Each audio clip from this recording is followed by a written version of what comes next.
Hello, my name is Vinod Gupta. I am a postdoctoral fellow at Mayo Clinic, and today I am presenting our work about the association of gut microbiome with clinical important improvement in rheumatoid arthritis patients. Rheumatoid arthritis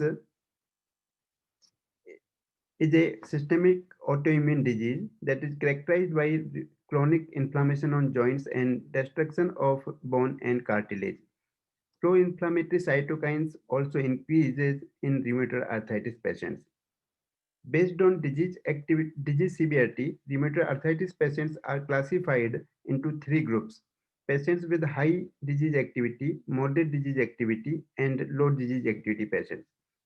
For measuring the se- disease severity in RA patients, several indices are in practice, such as disease activity score on 28 joints, simplified disease activity index, and clinical disease activity index. But CDI is the simplest and easiest to calculate disease activity in RA patients. It does not need any acute phase reactant laboratory tests. It includes four components in its calculation: tender joint count, swollen joint counts, and global assessment of disease activity by patient and by the physician.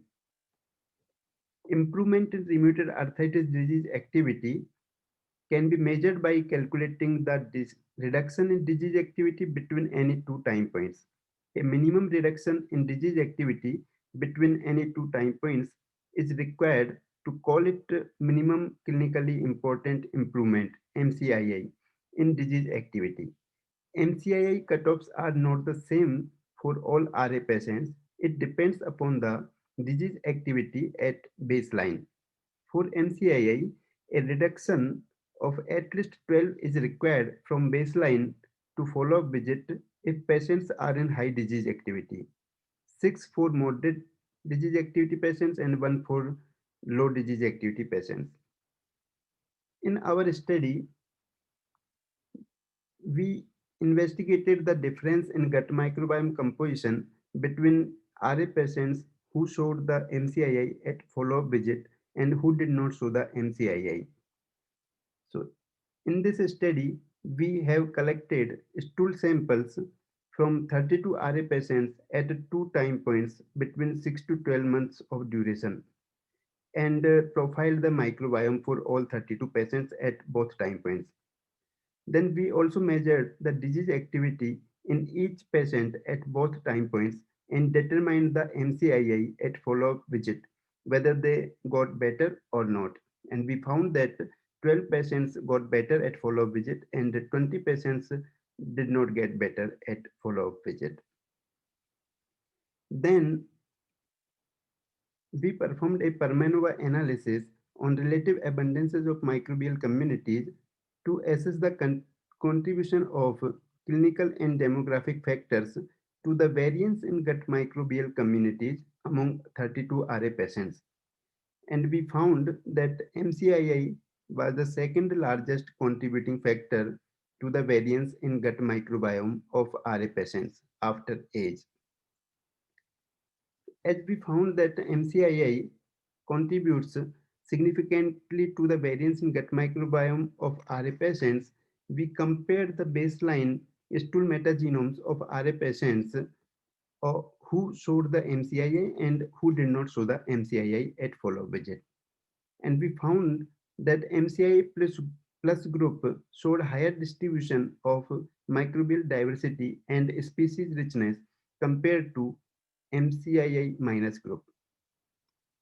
We also found that Coprococcus genus was higher in patients of MCII plus group compared to patients of MCII minus group.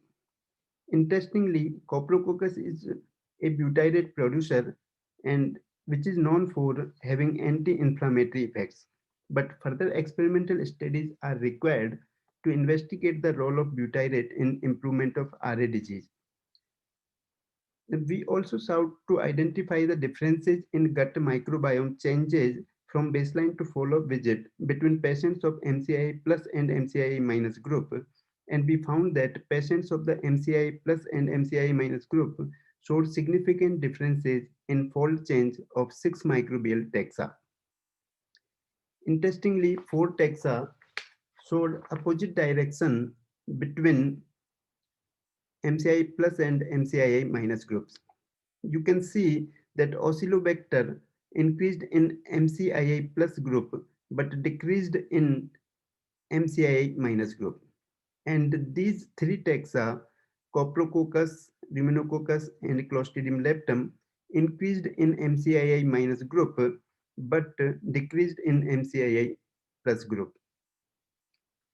Although it is not yet known that why the relative abundance says of these particular microbial taxa increase in one patient group but decrease in another group, and how these changes are relevant to clinical improvement in RA patients. So for that, future investigations can address these questions whether the changes in microbiome from baseline to follow-up visit a cause or effect of changes in RA disease activity.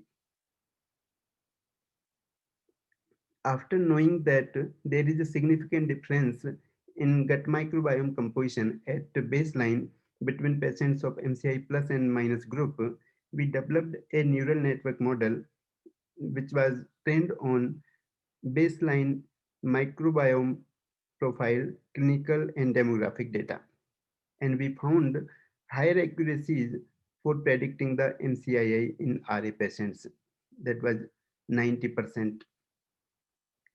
Here you can see the actual number of patients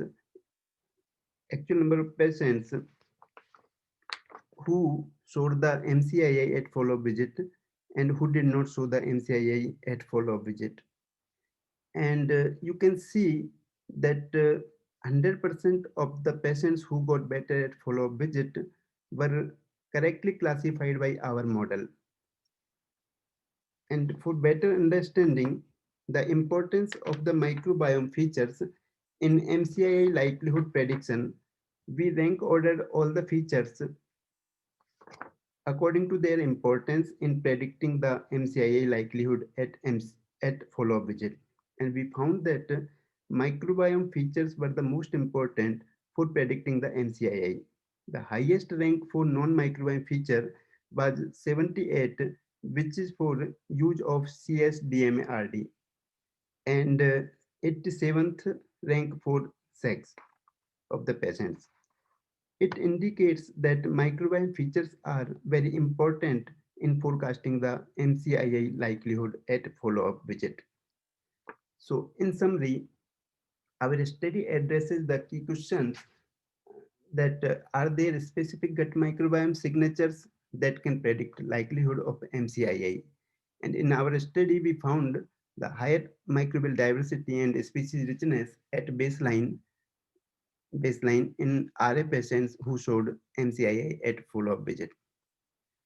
Butyrate producing taxa such as Coprococcus was also found in higher abundance among RA patients of MCII plus group. Microbiome features were found to be more valuable in forecasting MCII likelihood compared to non-microbiome features.